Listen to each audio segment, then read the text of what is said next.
What's up, everybody? Welcome to Drum for Jesus. It is good to have you. I appreciate having you here. I'm excited about today's video. We're going to look at goodness of God, and we're going to analyze that drum part so you can play it with the essence of that part.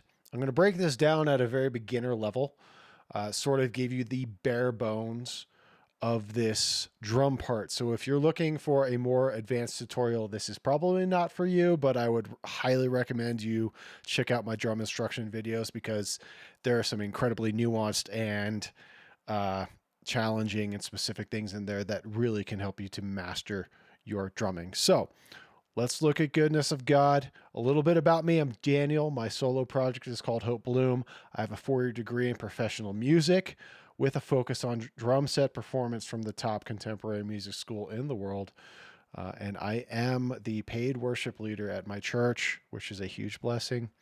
I'm going to teach you how to analyze the drum parts on the most common worship songs so you can start excelling on the drums and be able to do this for yourself. So diving into this channel will also allow me to help you become the kind of drummer that people just absolutely love to play with.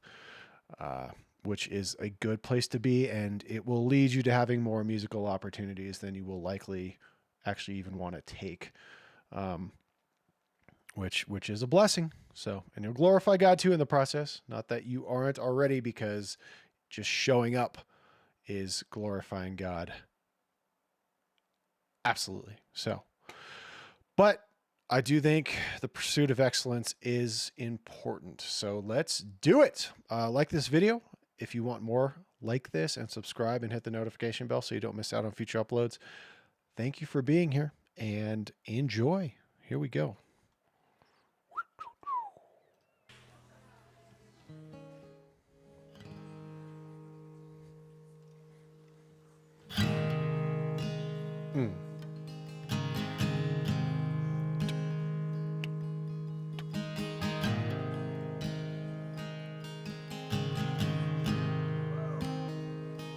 I love you, Lord. Oh, your mercy never fails me in all my days. All right. So already, if you have a roadmap of the structure of the song, it's probably worth making a note that there are no drums in the intro. But I will say, looking at these people on the stage, what do you see? They all have in-ears in, which I guarantee you they're listening to a click. I've gotten the tempos of countless worship songs for my band. So I'll bring these songs into, so I'll play these songs and match them to a click, basically. And it takes a little time to find it, but then once you do, it will lock in perfectly. And I'll tell you what, these contemporary worship songs, everybody is on a click. I don't care if it's live. I don't care if it's studio. Everybody is on a click for everything. Everything's perfect. And people are used to hearing everything being perfect. So we can discuss more about, the click track and whatnot in the future. But I think it's important to do with your band. In my band, I'm the only one on the click as the drummer. So everybody has to lock into me. So like during a section like this, I'd just be playing quarter notes on the ride cymbal. And I would encourage you to do the same thing. I notice when I'm playing, even if it's just holding down the steady beat for everybody gels immediately. The second I drop out and leave them on their own to do it, things get wishy-washy very, very quick. Now, that's less of an issue if it's like the end of a song and you're okay with things kind of like slowing down and becoming more fluid, and you're kind of, feeling each other out, and then you're going to bring the song to a close, maybe with like light instruments and singing, right? That's cool. You can work through that as a band and make that landing together. But that's not where you want to be at the beginning of the song. You start the song and then all of a sudden things are wishy-washy, and then who's slowing down, and then the reaction of other musicians can be to try to speed the person up if they feel like they're slowing down. Man, I'm telling you, just getting on the click eliminates all of that. Everybody knows everything's at the right tempo. People can forget about the tempo. You as a drummer can forget about the tempo. Praise God. There's nothing greater. I hate thinking about it. Am I too fast? Am I too slow? Are we speeding up? Did I rush that fill? Blah, blah, blah, blah, blah, blah, blah. Forget it. Don't need it. It's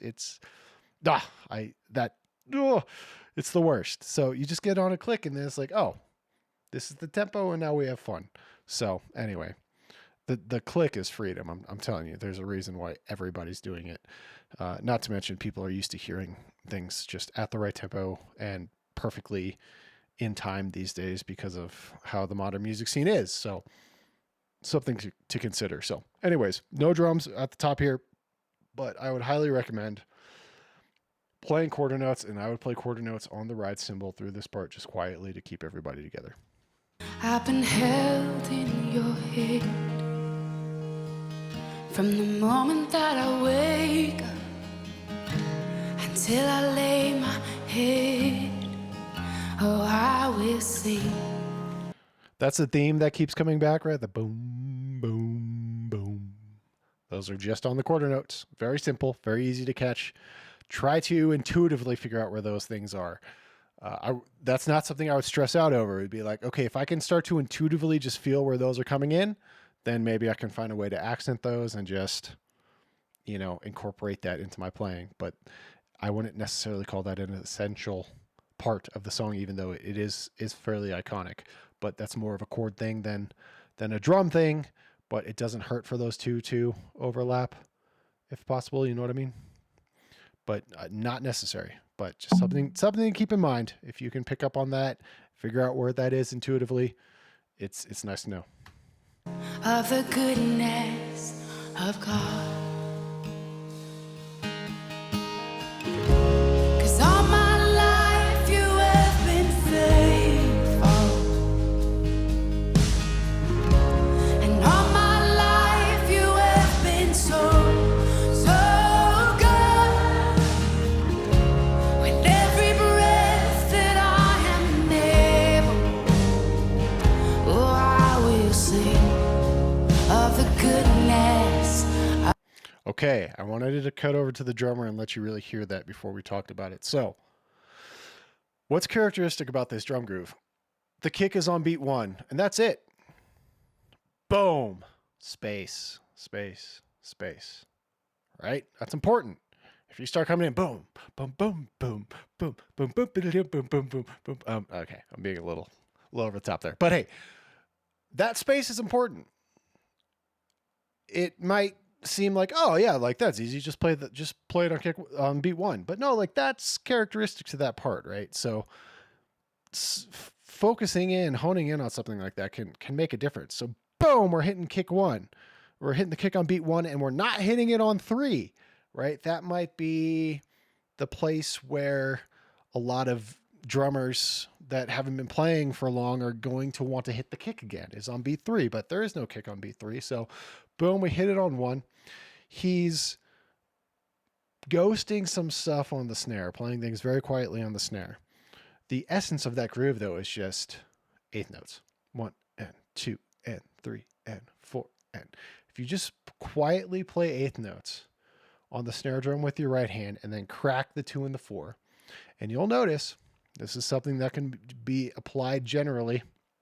It's a very quiet part of the song, but the kick is still at 60, 70% volume. It's still pretty loud. And the snare is still at 60, 70% volume. It's still pretty loud. And then he has the very ghosted right hand stuff on the snare going on too. So if you just ghost eighth notes on the snare with your right hand and crack that 2 and 4 and play the kick on beat 1, boom, you got the essence of that groove. You'll notice in the video he was playing the hi-hat with his foot on the eighth notes as well. Not at all necessary. You can barely even hear it in the mix. So it's not something to drive yourself crazy over. You already got that eighth note feel happening on the snare drum. And, he's filling it in with some 16th notes and stuff in there and some roughs. But that's not what's needed. The characteristic of the groove, eighth notes ghosted on the snare, 2 and the 4 with your left hand, and kick on beat 1. So with all that being said, let's go back and let's listen again to that part.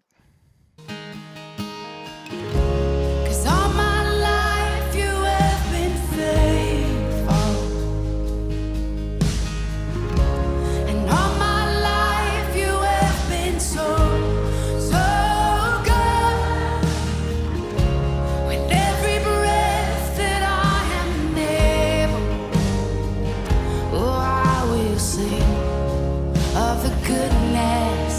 of God. Come on, keep going. I love your voice. You will lead me through the fire, and in darkest night, same feel. You were close like no other. Same feel. You know, you can bring your right hand up to the closed hi-hats at this point, though. If you want to change, if you're looking for a difference between that first verse and then, are we in? I think it's then. Oh, it's then another verse, I believe.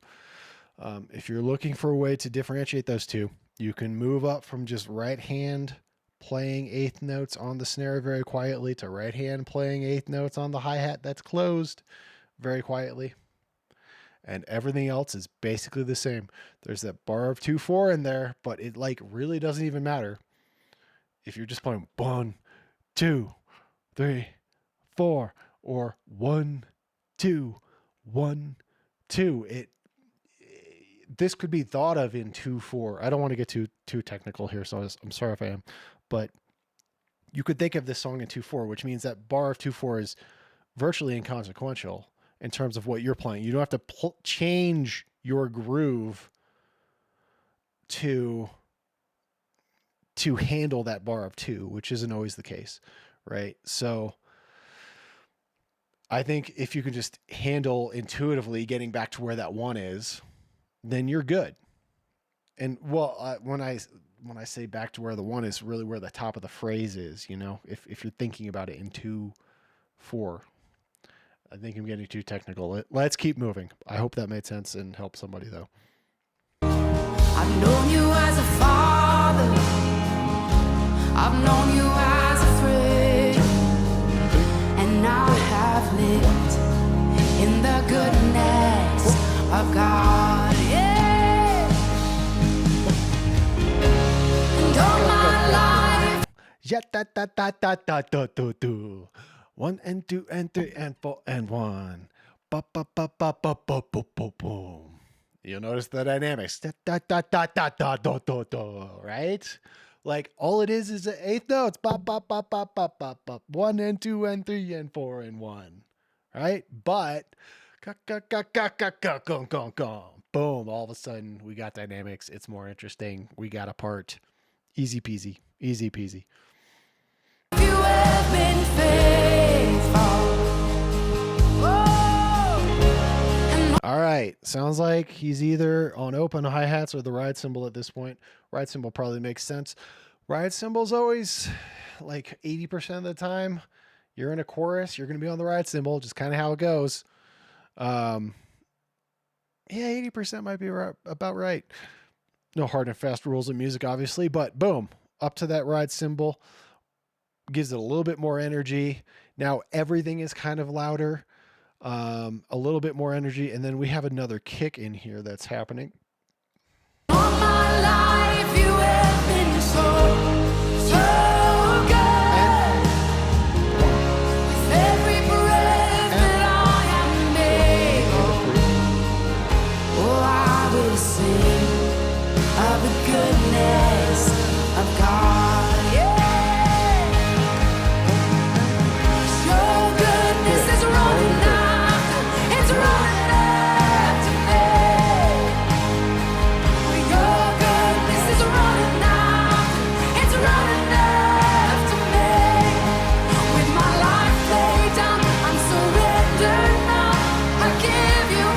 Okay, so the essence of this.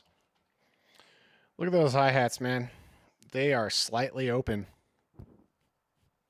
You can see it more on the left side of the screen. Those hi-hats are slightly open, so they're sloshy. Get a nice sloshy sound on those hats. That's a great sound. It's an underutilized sound by most beginner drummers. They don't even think about opening the hi-hats and playing open hi-hats. Open hi-hats are great. They're amazing. And you can get so much dynamic because you could open them a little bit. You can open them a little bit more. You can open them all the way. And depending on how much pressure or lack of pressure you're putting on that pedal, you get a completely different sound out of that hi-hat, and you can vary it. But that's more than we need to think about right now. But listen, he's opening the hi-hat some. You can just let off the pedal completely during this part. It would be completely appropriate just to play with completely open hi-hats if that would be easiest for you. And he's just playing eighth notes. And then and they're just straight. They're just straight ahead. There's not really any dynamics going on in his right hand. He's just playing, reasonably volumed eighth notes on the hi-hat, 2 and the 4 on the snare, and then 1 and then 3 and on the kick. So we'll listen to that. I'll count it out.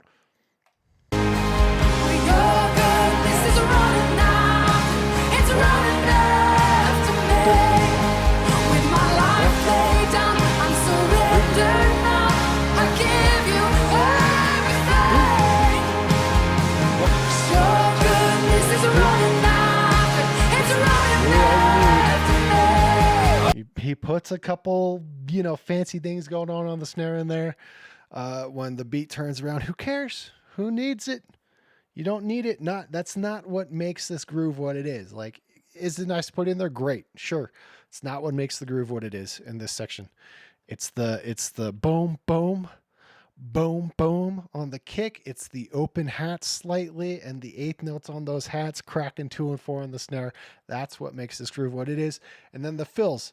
For yenda, boom, ga ga ga ga, da da da da, and again he's in that one beat. He's doing the dynamics, right? It's ga ga ga ga, kind of thing. Easy peasy, guys. Easy peasy. Don't need to overcomplicate it. Better to keep things simple and solid than to try to overcomplicate things. You start making other people nervous, and that can last the rest of service. I know we've all done that at some point, I'm sure.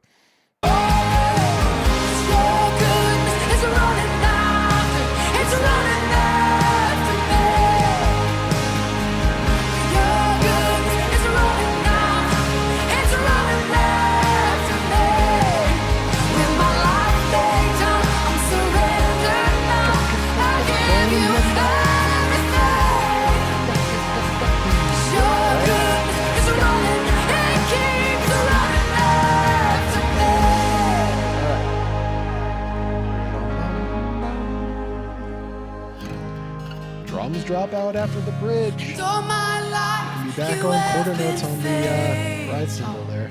Keep everything together. And all my life you have been so good. With every breath that I am able, I'm gonna sing of the goodness of God. I'm gonna sing.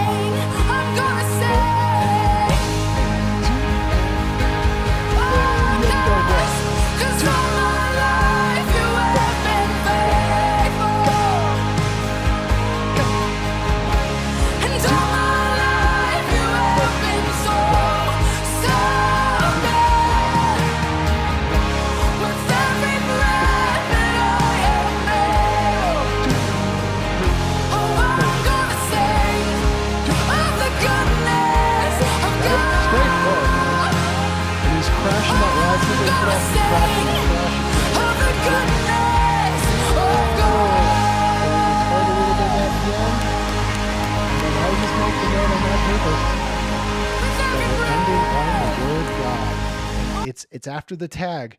Now the tag should be intuitive that that's coming. You'll get to the point where just by listening to the chord progression and the melody, you'll be able to anticipate what's happening. If I never heard this song, I played it for the first time, I guarantee you I would know that it was not ending at the end of the phrase, but there was a tag coming because of where the chord went and where the melody went. We can listen to that again. So we come to the end of the phrase at the end of the chorus.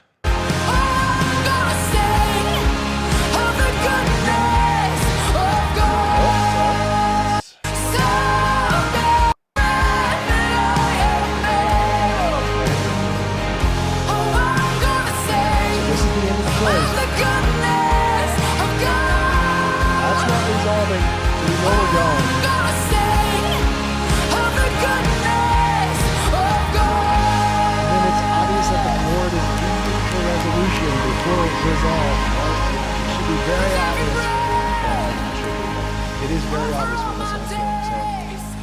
So, you know, you get to the end of the chorus, you're going to hear the chord hit a place where it's not going to resolve. So you keep chugging along. And then we come to the tag, we hit that last line again, and then we make a note on our set list that we're ending on the lyric God. Ends on God, right? Just put it in quotes so you know it's a lyric.